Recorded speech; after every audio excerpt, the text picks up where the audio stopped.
What up, y'all? This is Patrick Hayes. Empathy and empaths, highly sensitive people.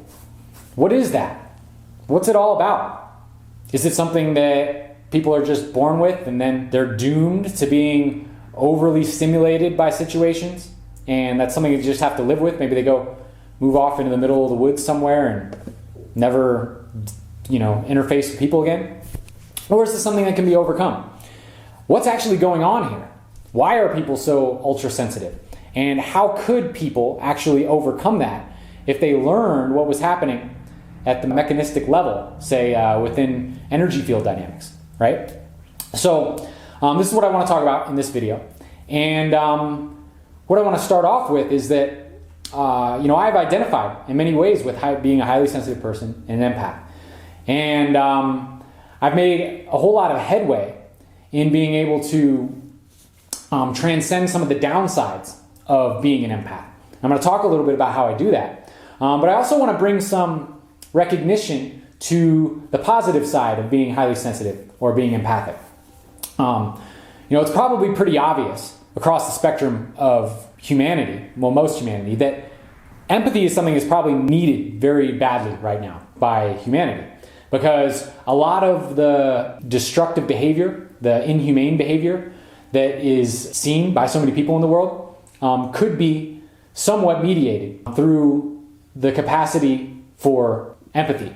So if people were able to develop more empathy, they might be less cruel and harsh to others. So it could definitely help in that way. And empathy isn't a disability. I mean, a lot of people talk about it like being a disability, and if it's too one-sided, it can show up like a disability. But I really want to bring some credit to empathy as being a beautiful thing.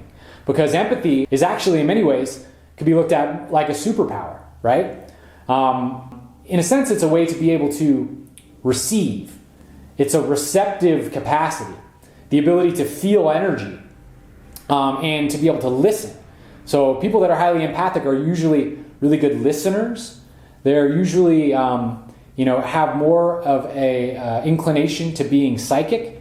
And they since they can put themselves in other people's shoes, they have more of a capacity for behaving in a thoughtful and compassionate way.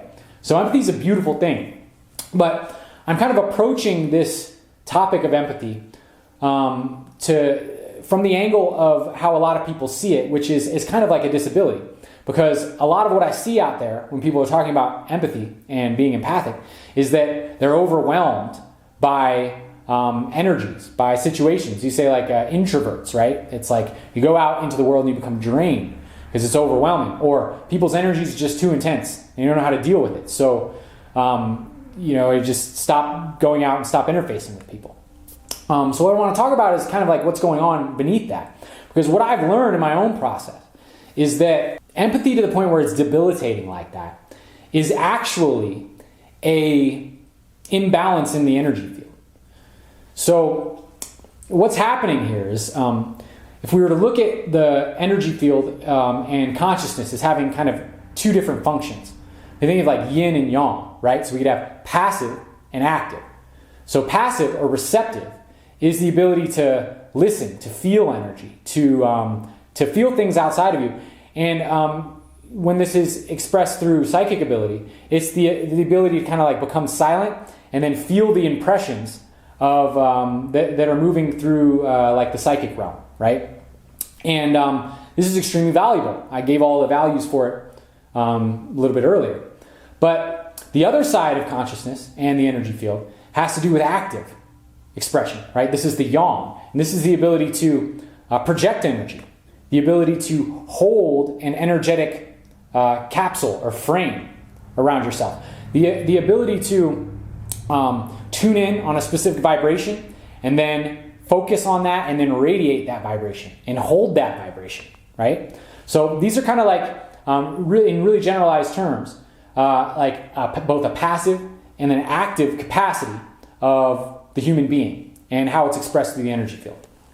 So when empathy becomes debilitating to the point where people are overwhelmed, they can't interface with people, can't deal with people, what is happening here is their energy field has a high capacity for receptive abilities, but it's not very developed in its active capabilities, right? So it really comes back to learning what's going on with yourself and then how to develop yourself in a way that balances out your energy field so that you can use those receptive capacities in the most effective way possible. Meaning you can go around, you can have the psychic ability, have the energetic capacity to feel where other people are, to interpret people accurately, to be more psychic, to be more empathic, to be able to put yourself in other people's shoes and act with more compassion.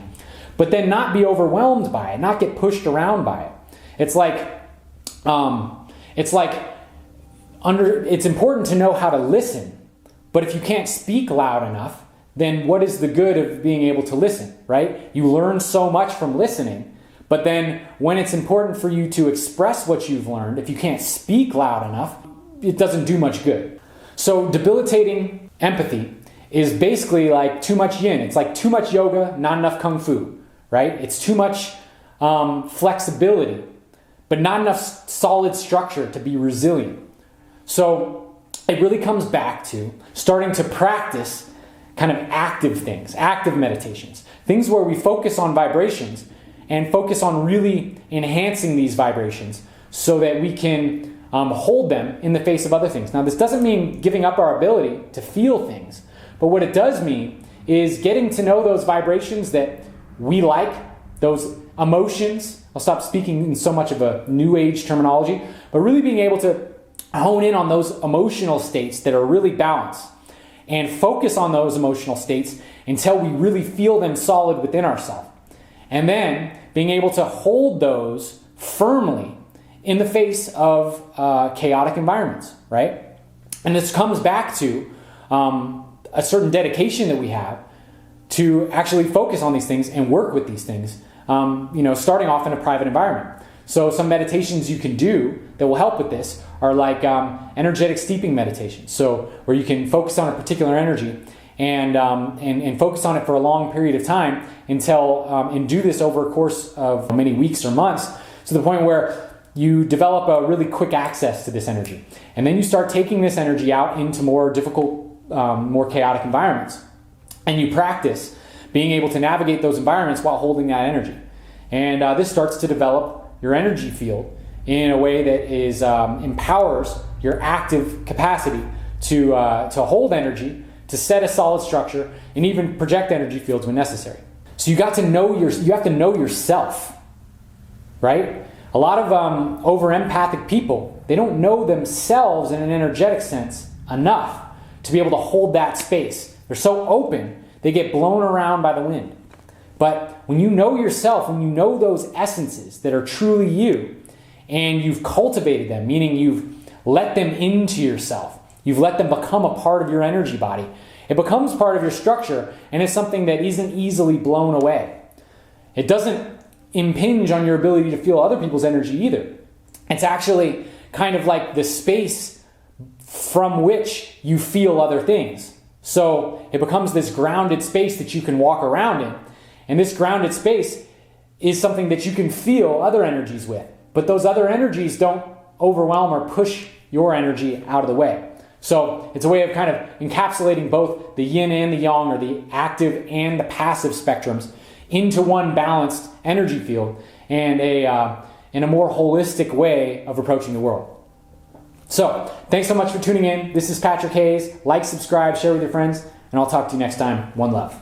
If you liked the video you just saw and you want to support me in bringing more content like that to you, donate to my Patreon page. There's a link pinned in the comments below, and when you donate to the page, you get access to all sorts of cool giveaways like exclusive content, free music downloads, monthly group chats with me, and more. Now, every single donation that comes in goes directly to improving the quality and the quantity of my content. So thanks so much for your support, and I'll see you on the flip side.